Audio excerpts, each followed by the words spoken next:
Agent Cooper. One of the greatest and most best characters ever thought up. He is an FBI agent, can solve a case in a flash, but best of all, he is Cooper colored and knows how to handle the females.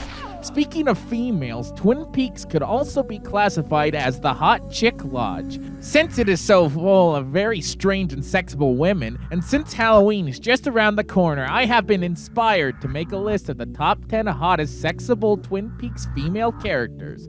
So grab yourself a cup of coffee and a slice of cherry pie, cause now we start. Number 10. Now ask yourself this. Who chases Agent Cooper around all the time and spies on her father from inside a wall? It's Audrey Horne, of course. Though she is a high schooler, you can't deny the fact that she's still attractive. Two things that make her attractive is the fact that she has human skin, and when have you ever seen a person with hair before? Needless to say, Audrey Horne gets me horny, at least until she starts working at her father's whorehouse and shoots up heroin. Who is that? Number 9. It's this murdered dead girl, Laura Palmer.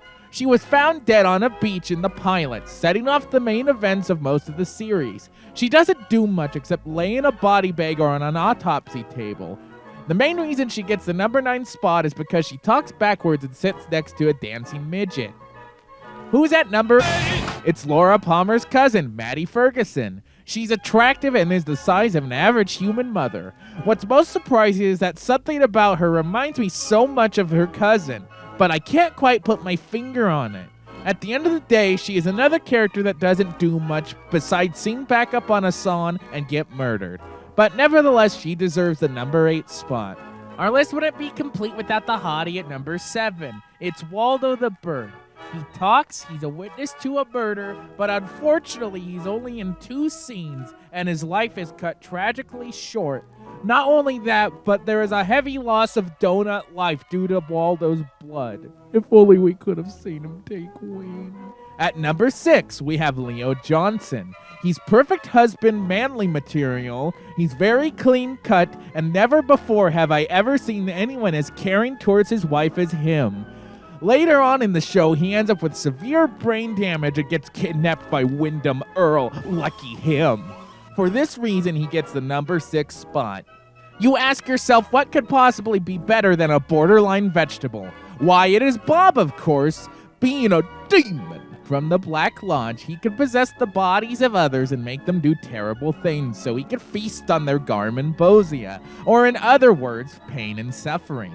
He is always seen with his long white hair, jeans, and jean jacket. And if you try to say no to that, how dare you? Which is why Bob gets the number 5 spot.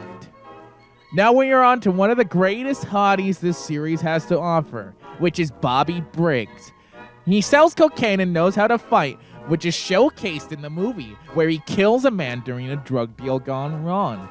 As if that wasn't enough to deem him more sexable and attractive. He is smart, always knows what he's doing, and he always has plans that never fall through.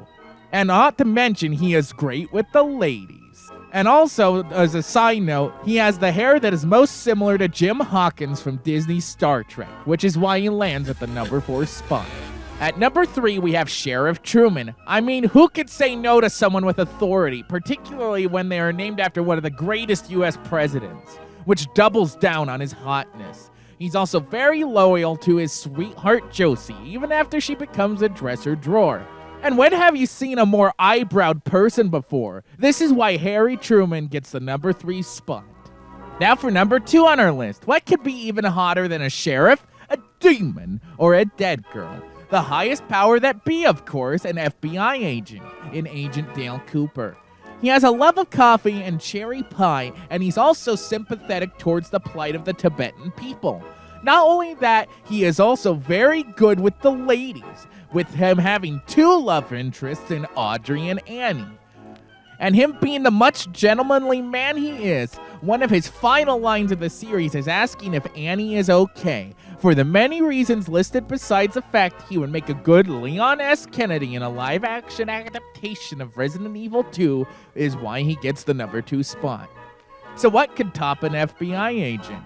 At the number 1 spot, we have the hottest of the hot this series has to offer, which is Donna Hayward, best friend of Laura Palmer and daughter of the town's doctor. This young lady is a whole lot of woman, with her light blue eyes and dark hair that make her more different than the other females. She is commonly rebellious and spends plenty of time crying or smoking cigarettes. And in a season 2 episode, she even drives a man to suicide himself. Now we're talking! But unfortunately, most of the scenes she is in, we have to deal with James Hurley. What a price to pay!